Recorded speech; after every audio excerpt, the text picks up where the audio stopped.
அன்பான உறவுகளுக்கு வணக்கங்க. கதவு எல்லாத்தையும் சாத்திடுறாரு. உங்ககிட்ட எல்லாத்துட்டையும் ஒரு உண்மை சொல்ல போகிறேன் அப்படின்ட்டு நம்ம தலைவர் முத்து, ஏன்னா பார்லர் அம்மா பழைய கில்லாடி அப்படியே மாற்றிடுவா அப்படின்னு அவர் நல்லா தெரிஞ்சு வச்சுருக்காரு. ஏன்னா கற்பனையிலே பார்த்தீங்களா, என் அக்கா தான் கல்யாணி, அட்ட அப்பா அப்படியே பிளேட்டை மாற்றுறதுல பெரிய ஆள் அப்படிங்கிறது புரிஞ்சு வச்சதுனால எல்லாரையும் கூப்பிட்டு வச்சு பேச, நடுவில் மனோஜ் இருந்துட்டு நான் ஒன்று சொல்லணுங்கிறாரு. என்னடா சொல்ல போகிற சொல்லுடா அப்படிங்கிறாரு முத்து. அதுக்கு இல்லைடா கிருஷை தத்து கொடுக்க போகிறேன்டா லண்டனுக்கு. ஓ ஓ லண்டனுக்கு தத்து கொடுக்க போறியா, பரவாயில்லையே இது கூட நல்லா இருக்கே அப்படின்னு முத்து நினைக்கிறாரு. ஏன்னா பார்லர் நம்ம வாயிலேயே உண்மையை வர வைக்கணும் அப்படின்னு தான் இப்போ எல்லாத்தையும் சொல்ல போகிறாங்க. வேறு மாதிரி பிளானை போட்டு வந்திருக்காரு. இதுக்கு நடுவில் மனோஜ் வேற பிள்ளையை நான் தத்து கொடுக்க போகிறேன் அப்படிங்கிறாரா. அதனால் முத்து என்ன பண்ணுறாங்க, இப்போ என்ன பிள்ளைய லண்டனுக்கு தத்து கொடுக்கணும் அதானே? ஆமாம், நீ சம்மதம் சொல்லணும், மற்ற எல்லாரும் சரி சொன்னாலும் நீ தான் சரி சொல்லணும், நீ தான் என்னை ஏதாவது பண்ணுவ, உன் பயத்தில் தாண்டா நான் வந்திருக்கேன், 25 லட்சம் தர்றாங்கடா அப்படின்னோன்னே அப்படியே முத்து பார்க்குறாரு. என்னது 25 லட்சமா அப்படின்னு சொல்ல, ஆமாடா அப்படின்னு மனோஜ் சொல்கிறாங்க. பரவாயில்லையே அப்படின்ட்டு அப்படியே ரோஹிணியை பார்க்குறாரு. ஆனால் வீட்டுக்கு என்ட்ரி ஆகும்போது பழைய முத்து வந்தாடா வரலாமா இப்போன்னு கத்துவாருங்க. இப்போ குடிச்சிருந்தாலும் நிதானமாக கடைப்பிடிக்கிறாரு. பொண்டாட்டிக்கிட்ட தண்ணி வாங்கிட்டு வந்து முடக்குன்னு குடிக்கிறாரு. முறைக்கிறாங்க மீனா.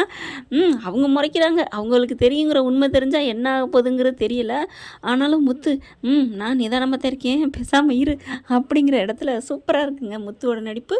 25 லட்சம்னா பரவாயில்லடா, நம்ம கொடுத்துடலாம் தத்து அப்படின்னு முத்து சொல்ல அப்படின்னு எல்லாரும் வாயை பழக்கிறாங்க.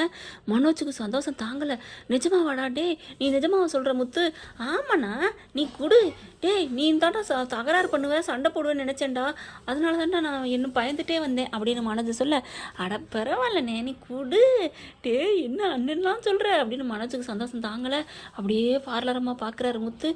மீனா பார்க்குது, 2 பேரும் மாற்றி பார்க்குதுங்க. விஜயா பார்க்குறாங்க. டே என்னங்கடா நடக்குது? அண்ணாமலை டே முத்து என்னடா அவன் தான் கூறுகட்டத்தனமாக சொல்கிறான், நீ எப்படி பண்ணுற? அதெல்லாம் ஒரு பிள்ளை, எப்பா அந்த பிள்ளைக்கு தான் அப்பா இல்லை அம்மா இல்லை, அவங்க பாட்டினாலே உடம்புக்கு முடியலைன்னு சொல்கிறாங்கல்ல, அதனால் அவன் லண்டனில் போனால் நல்லா படிப்பேன், நல்லா வசதியாக இருப்பேன், அது போக நமக்கும் காசு கிடைக்குதுல்ல டே முத்து அப்படின்னு மனோஜுக்கு சந்தோஷம் தாங்கலை. ஆனால் ரோஹிணி போய் மீனாட்ட சொல்லுங்க அப்படிங்கிறாங்க. ஏங்க அதெல்லாம் வேணாங்க, நம்ம பிள்ளைங்க, அது என்னடி நம்ம பிள்ளை, எது நம்ம பிள்ளை, அதெல்லாம் வேண்டாம், நீ அந்த பையன் நல்லா இருக்குன்னு நினைக்கணும், நம்மளால் ஒரு மாடி ரூம்பு கட்ட முடியுதா, அவனுக்கெல்லாம் இன்னும் படிப்புக்கு போக பல லட்சக்கணக்கில் வரும் செலவு அப்படிங்கிற ரோஹிணி இல்லை மனோஜ் அதெல்லாம் வேணாம் முத்து, அந்த பிள்ளை பாவம் இல்லையா அப்படின்னு ரோஹிணி சொல்ல, உனக்கே யார்கிட்ட பிள்ளையே நாங்கள் தத்து கொடுக்குறோம், உனக்கு என்ன? ஆமாம் முத்து சொல்கிறது சரிதான், நீ என்ன ரோஹிணி, முத்து இன்னைக்கு தான் நான் சொல்கிறது கரெக்டாக பேசுகிறான், நீ சும்மா இரு. டேய் முத்து அப்போ கொடுத்துடலாமா அப்படிங்கல, இல்லை முடியாது, இதுக்கு நான் சம்மதிக்க மாட்டேன் அப்படின்னு ரோஹிணி சொல்ல, நீ எதுக்குமா பார்லரம்மா சம்மதிக்கணும்? இல்லை அது சொல்லு, அந்த பிள்ளையை தத்து கொடுத்தா உனக்கு என்ன அப்படின்னு கேட்க, அதானே உனக்கு என்னடி அப்படின்னு விஜயா கேட்க, அது அப்படிங்கல சொல்ல மாட்டாங்கம்மா, ஏன்னா இந்த கிருஷு வேற யாரும் இல்லை, இந்த பார்லரமோட பிள்ளை தான் அப்படிங்கிறாங்க. எல்லாரும் அதிர்ச்சியாகிறாங்க. என்ன சொல்கிற அப்படிங்கல, ஆமாம் அப்படிங்கிறாங்க. அதெல்லாம் இல்லை, அது ஏன் பிள்ளை இல்லை, நீ இல்லை முத்து அப்படின்னு இங்கே ரோஹிணி புலம்பித்தல்ல, நீ இப்படி சொல்லுவேன்னு தெரியும், இல்லை அது ஏன் பிள்ளை இல்லை அப்படிங்கல, ஆதாரத்தோடு தான் நான் வந்திருக்கேன் அப்படின்ட்டு கதவை திறக்கிறாரு.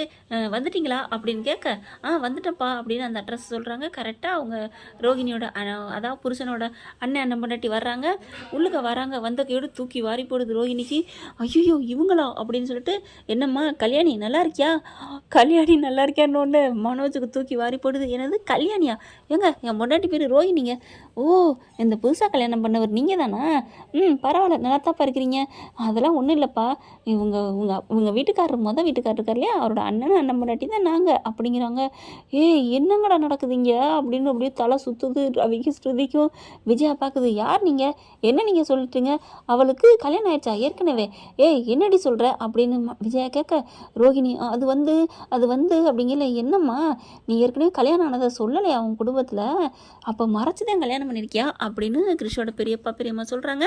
அடுத்து பார்த்தா எங்கே கிருஷ் எங்க அப்படின்னு கேட்க, கிருஷ் கிறிஷா கிறிஷ் எதுக்கு நீங்கள் கேட்குறீங்க அப்படின்னு கேட்க அதுதானே கல்யாணியோடைய புள்ள அப்படிங்கிறாங்க. அப்போ முத்து நீ சொன்னது உண்மை தானே? அப்பா நான் தான் உண்மை தான் சொல்கிறேன், நான் என்னைக்குப்பா பொய் சொல்லியிருக்கேன் அப்படின்னு முத்து சொல்கிறாங்க.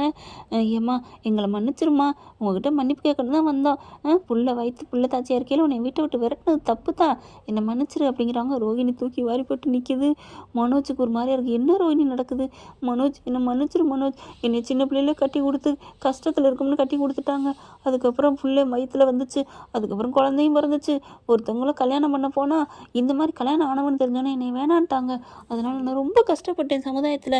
அதனால தான் கல்யாணம் ஆனதே நான் மறைச்சேன். அதுக்கப்புறம் ஒன்று எனக்கு ரொம்ப பிடிச்சிருந்துச்சி மனோஜ், அதனால தான் நான் இதை மறைச்சேன், மற்றபடி வேணும்லாம் மறைக்கலை. அடி பாவி, எல்லாத்தையும் முடிச்சுட்டு மறுபடியும் உனக்காகத்தான் பண்ணேன், வேணும்னு மறைக்கலை அப்படின்னு சொன்னால் என்னடி அர்த்தம் அப்படின்னு விஜயா வந்து பலார்னு கொடுக்குறாங்க. ஏம்மா பாவம்மா, அந்த பிள்ளையை நாங்கள் ஏற்கனவே வாழ்க்கையில் அடிச்சிட்டோம், நீங்கள் அடிக்காதீங்க, நாங்கள் நாங்கள் போயிடுறோம், அந்த கிருஷ்ண வேணாலும் கூட்டிக்கிட்டு போயிடுறோம் அப்படிங்கிறாங்க. அவங்க பெரியப்பாவும் பெரியம்மாவும் யாரையா வேணும், இவளே எங்களுக்கு தேவையில்லை, இவளே கூட்டிகிட்டு போ அப்படி இப்படின்னு பயங்கரமாக சண்டை போட அப்படியே அண்ணாமலை பார்க்குறாரு. ரவியும் ஸ்ருதியும் வராங்க. ரோஹிணி என்ன நீங்கள், ஐயோ என்னென்ன பேச்சு பேசுனீங்க, ஃபாரின்னு சொன்னீங்க, பணக்காரின்னீங்க, இல்லை அப்படின்னீங்க, அம்மா இல்லைன்னீங்க, எத்தனை வாட்டி கிருஷ்ணோட பாட்டி வந்திருக்காங்க, அப்பெல்லாம் கொஞ்சம் கூட அம்மானு காமிச்சிக்கவே இல்லை, ஏன் சொல்ல வேண்டியதானே? அம்மாடியோ பெரிய ஆளாக இருப்பீங்க போல இருக்கே. ரவி அதே மாதிரி என்ன நீ, ஐயோ அண்ணின்னு கூப்பிடலாமா வேணாமான்னு தெரியல, அவங்க வீட்டு மருமகளா நீங்கள்? கிறிஷ் உங்கள் பையலா? கிறிஷை பார்த்து எவ்வளோ நாள் நீங்கள் பேசாமல் இருந்தீங்க, ஓ இப்போ தான் உங்களுக்கு புதுசாக அந்த பையன் மேலே பாசம் வந்துச்சா அப்படின்னு சொல்லல. அதே இப்படி இப்போ மட்டும் திடீர்னு ஒத்துக்கிட்டீங்க பாசம் வந்துச்சு அப்படிங்கல? இல்லை என்னை மன்னிச்சிருங்க எல்லாரும், நான் உண்மையை சொல்லிடுறேன், ஆமாம் அப்படின்னு எல்லாத்தையும் ஒத்துக்கிறாங்க. நீ எப்படி இந்த வீட்டுக்குள்ள இருக்க போச்சு, வீட்டை விட்டு வெளில போடி அப்படின்னு கத்துறாங்க. இல்லைங்க, இல்லை என்ன நான் போக மாட்டேன், நான் இங்கே தான் இருப்பேன் அப்படிங்கிறாங்க. உனக்கு என்ன தைரியம் தான் இந்த பிள்ளைய வீட்டுக்குள்ளேயே கூட்டி வந்திருப்ப, எவ்வளோ நாடகம் ஆடிருப்ப அப்படிங்கல? இல்லை இல்லை கல்யாணி, அதுவும் அவங்க அம்மா இறந்துட்டான்னு வேற சொல்லுவியா, அதெல்லாம் சொல்ல சொன்னது மீனா தான் அப்படி போட அருவாளுங்கிற மாதிரி என்னடி சொல்கிற அப்படிங்கிற. மீனாவுக்கு எல்லாமே தெரியும். முத்துவுக்கு செம்ம காண்டாகுது. அப்படியே பார்க்குறாங்க. டேய் என்னடா உன் முன்னாடி சேர்த்தா மறைச்சிருக்கா, நான் கூட என் முன்னாடி தான் மறைச்சிருக்கான்னு நினச்சேன் அப்படின்னு மாணவர் சொல்ல, அப்படியே மீனாட்ட வராரு முத்து. என்ன மீனா இதெல்லாம் உண்மையா அப்படிங்கல? ஆமாங்க. அப்பா எல்லாத்தையும் மறைச்சிட்டு தான் இருந்தியா? ஆமாங்க, அன்றைக்கி ஊருக்கு போயிருந்தோம் இல்லையா அப்படின்னு நடந்தது போகிறேன்னு சொல்கிறாங்க. நீ என்ன காரணம் சொன்னாலும் சரி மீனா, ஒரு கட்டின பொண்டாட்டிட்ட புருஷங்கிட்ட உண்மையை மறைக்கக்கூடாதுன்னு நான் நினைக்கிறேன். ஐயோ அப்படின்னு கத்துறாரு முத்து. அப்போ பார்க்குறாங்க மனோஜ், என்னடா உன் பொண்டாட்டி இப்படி பண்ணியிருக்கா, அதுக்கு இவளும் இப்படி பண்ணியிருக்கா, இவளுக்கு 2 பேரும் வீட்டில் இருக்கக்கூடாதா அப்படின்னு சொல்லிட்டு 2 பேரும் கழுத்தை பிடிச்சி தள்ளுறாங்க. முத்து அண்ணாமலை பார்த்தா டேய் முத்து இருடா அப்படிங்கிறாங்க. உடனே விஜயா பார்க்குறாங்க. அவன் சொல்கிறது சரிதான், இவளுக்கு 2 பேரும் வீட்டில் இருக்கக்கூடாது, இனிமேல் நீங்கள் இருக்கக்கூடாது, கல்யாணம் ஆகி புள்ள பார்த்தவரானே, அந்த பயலை வேற இங்கே வீட்டில் கூட்டாந்து வச்சுட்டு வெளியில் போங்க அப்படின்னு கத்துறாங்க. போடி வெளியில் அப்படின்னு கத்துறாங்க. மயக்கம் வருது விஜயாவுக்கு. அப்படியே மனோஜ் பார்க்குறாங்க. மனோஜ் நான் உன் மேலே எவ்வளோ உயிராக இருக்கேன், நீ என்னை விட்டுட்டு இருந்துருவியா, உன்னால் நீ தனியாக தூங்க முடியுமா, சொல்லு மனோஜ், நான் கடைசி வரைக்கும் உனக்காக இருப்பேன் மனோஜ், உன்னை நான் எவ்வளோ உயரத்துக்கு கொண்டு வந்திருக்கேன், உனக்காக தானே இருக்கேன், என் அம்மா என் பிள்ளைன்னு கூட பார்க்காம உனக்காகவே உங்கூட இருக்கேன்ல, நீ வேணும்னு தானே அப்படின்னாலுங்க. அப்படியே மனோஜ் நிற்கிறான். டேய் முழிக்காதடா, அவள் வேணாண்டா, வேணாம், எவ்வளோ பெரிய பொய்க்காரி, நாளைக்கு என்ன வேணாலும் பண்ணுவா அப்படி இப்படிங்கிறாங்க. அடுத்து 2 பேரையும் கழுத்தை பிடிச்ச தலையில் நில்லு முத்து அப்படின்னு மனோஜ் சொல்ல, என் பொண்டாட்டி என்ன பண்ணா, ஏதோ அவங்க அம்மா சரியாமல் பண்ணி வச்சுட்டாங்க கல்யாணத்தை, இதில் என்ன இருக்குது, நானும் தப்பு பண்ணலையா தெரியாமல், இன்னொரு பொண்ணு கூட வாழ்ந்தேன்னு தெரிஞ்சும் அவன் என்னை ஏற்றுக்கலையா, அதனால் எனக்கு என் ரோஹிணி இல்லாமல் என்னால் இருக்க முடியாது, நான் ரோஹிணி ஏற்றுக்கிறேன், உனக்கு வேணா உன் பொண்டாட்டி வேணான்னா வெளியில் தள்ளிக்கோ அப்படின்னு சொன்னோன்னா ரோஹிணி பார்க்குது. அப்படி ஓடுறா அப்படின்னு அமைதிப்படையில் சத்யராஜ் அப்படி மேலே ஏறி உட்காருவார் பார்த்தீங்களா, நாகராஜ சோழன் அப்படின்னு வெற்றி பெற்றார் அப்படிங்கல. அதே மாதிரி அப்படியே ரோஹிணிக்கு அப்படியே அவள் சும்மாவே டிட்டி மியூசிக் வந்து சிரிப்பா. அப்படியே மேலே போகிறாங்க. அப்படி உள்ளுக்குள்ளே வந்து போதுமா என்னைய தள்ளுற விட்றா கையை அப்படின்னு தள்ளி விட்டுட்டு மனோஜ் பக்கம் வந்துடுறாங்க. அப்படியே மீனாவையும் விஜயாவை தான் தள்ளுறாங்களா. அப்படி மனோஜ் சொன்னோன்னே ரோஹிணி உள்ளுக்கு வந்துடுறாங்க. ரோஹிணியும் மீனாவையும் வெளியில் கையை பிடிச்சி தள்ளுறாரு இல்லையா. அப்போ அந்த மனோஜ் சொன்னோன்னே ரோஹிணி அப்படியே சிரிச்சுக்கிட்டு கையை தள்ளி விட்டுட்டு தோல் அப்படி ஒட்டுன தூசியை தொடச்சி விட்டு வர்ற மாதிரி தட்டி விட்டுட்டு உள்ளுக்க மனோஜ் இறுக்கி கையை பிடிச்சிக்கிறாங்க. அப்படியே மீனா மட்டும் பார்க்குறாரு முத்து. அப்படியே எல்லாரையும் பார்த்தோன்னே, என்னை மன்னிச்சிருங்க, நாங்கள் விட மறைச்சது தப்பு தான் அப்படிங்கல. இல்லை மீனா, என்னால் மன்னிக்கவே முடியாது உன்னை நீ எவ்வளோ பெரிய பாவம் பண்ணியிருக்க, இத்தனை நாள் என்கிட்ட மறைச்சிருக்க, நான் உன்கிட்ட உண்மையாக தானே இருந்திருக்கேன், போ என் கண்ணில் முழிக்காத, நான் மறுபடியும் தள்ளையில் அப்படியே அப்படியே வாந்தி எடுக்கிறாங்க குபுக்குன்னு, அப்படியே பொட்டிருது வாசம் பூரா. வாந்தி எடுத்த கையோட அப்படியே மயங்கி கீழே விழுகிறாங்க. என்னாச்சுன்னு அப்படியே ரவியும் ஸ்ருதிதாங்க பறந்தடிச்சு ஓடுறாங்க. ஆனால் அந்த குந்தாணி ரோகிணி இவ்வளோ ஹெல்ப் பண்ணாங்களே மீனா, எதுவுமே சொல்லலைங்க. இனிமேல் அவர் ராஜ்யம்தான், ஏன்னா கொண்டவன் வந்து துணை எறிஞ்சிட்டான்ல, அதனால் அவர் தைரியமாக நிற்கிறாங்க. இப்போ பார்த்தீங்கன்னா அண்ணாமலை ஓடி வராரு. என்னன்னு கேட்குறாங்க. கரெக்டாக பார்த்தீங்கன்னா பாட்டி உள்ளார என்ட்ரி ஆகுது. நம்ம பாட்டி என்னாச்சு அப்படிங்கிற அம்மா அப்படின்னு அண்ணாமலை சொல்ல, பாட்டி அப்படிங்கிறாரு. என்னடா நடக்குது இங்கே? என்னென்னமோ நடந்துட்டுருக்கு, என்னால் இருக்க முடியல. ரவி ஸ்ருதி இப்போ தான் கால் பண்ணி நேற்று சொன்னாங்க, அதனால அலறி அடித்து ஓடி வர்றேன். என்னடா நடக்குது? அண்ணாமலை காணாமல் போயிட்டானா? என்கிட்ட சொல்லவே மாட்டிங்களா அப்படிங்கிறாங்க. மீனாவை தூக்கி வச்சுக்கிட்டு இருக்காங்களா? என்னடி ஆச்சு? என்ன ஆச்சு மீனாவுக்கு? மீனா என்னம்மா அப்படின்னு கேட்க, அப்படியே கையில் ஏந்தி பார்க்குறாங்க, தண்ணி தெளிக்கிறாங்க, கையை பிடிச்சி பார்க்குறாங்க. பார்த்தா மீனா கர்ப்பமாக இருக்காங்க. இந்த வாட்டியாவது உண்மையாக கர்ப்பமாங்க அப்படின்னு தான் நீங்களாம் சொல்கிறது கேட்குது ஃப்ரெண்ட்ஸ். அடுத்து பார்த்தா முத்துனால ஒன்றும் சொல்ல முடியல. ஏன்டா இவளை வெளியில் தள்ளுற அப்படிங்கிற நடந்தது பூரா சொல்கிறாங்க. நான் அப்போவே நினச்சேன், ஏண்டி இங்கே வாடி அப்படிங்கிற ரோஹிணி பக்கத்தில் வந்து நிற்கிது. கையில் சத்தியம் பண்ணி சூடத்தில் அடித்து சொல்லியடி, இனிமேல் எந்த உண்மையும் பொய்யும் மறைக்கலைன்னு. அப்புறம் என்னடி? இல்லை பாட்டி, இனிமேல் எந்த பொய்யும் இல்லை, இப்போ நான் ஃப்ரீ ஆகிட்டேன், எல்லா உண்மையும் சொல்லியாச்சு, என் புரிச்சா என்னை ஏற்றுக்கிட்டாரு, இனிமேல் நான் உண்மையாக இருப்பேன் பாட்டி அப்படின்னு சொல்ல விஜயா வருது. ஏய், அவன் வேணா ஏற்றுக்கலாண்டி, நான் உன்னை ஏற்றுக்க மாட்டேன்டி அப்படின்னு சொல்ல, நீங்கள் ஏற்றுக்காட்டி என்ன, என் புருஷன் ஏற்றுக்கிட்டார்ல. டேய் என்னடா உன் முன்னாடி இப்படி சொல்கிறா? ரோஹிணி, நீ எங்கள் அம்மாவை ஏற்று பேசாத அப்படின்னு சொல்ல, சரி மனோஜ் அப்படின்னு. ஆஹா, இவன் எப்படியே போய் இவன் போக்கில் தான் போய் காரியத்தை சாதிக்கணும் அப்படின்னு. சரிங்க ஆண்டி, சாரி ஆண்டி அப்படிங்களே, நீ என் கூட பேச்சு வச்சுக்காதடி அப்படிங்கிறாங்க.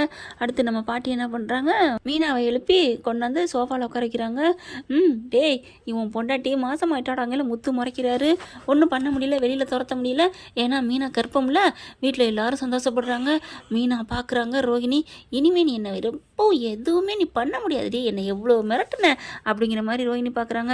ஆனாலும் ஸ்ருதி வந்து இப்போ நல்ல விஷயம் நடந்திருக்கு, அதை சந்தோஷப்படுறதா, இப்படி ரோஹிணி பொய் சொன்னாங்கன்னு வேதனைப்படுறதான்னு தெரியல அப்படிங்கல. உடனே ரோஹிணி வந்துட்டு, இங்கே பாருங்கள் ஸ்ருதி, யாரும் எனக்காலும் வேதனைப்பட வேணாம், ஒன்றும் பேசவும் வேணாம், எனக்கு என் புருஷன் என்னையே நம்புறாரு, என்னை ஏற்றுக்கிட்டாரு, அப்படித்தான், நீ வா மனோஜ் அப்படின்னு உள்ளார கூட்டி போய் அவனை தாஜா பண்ணுதுங்க.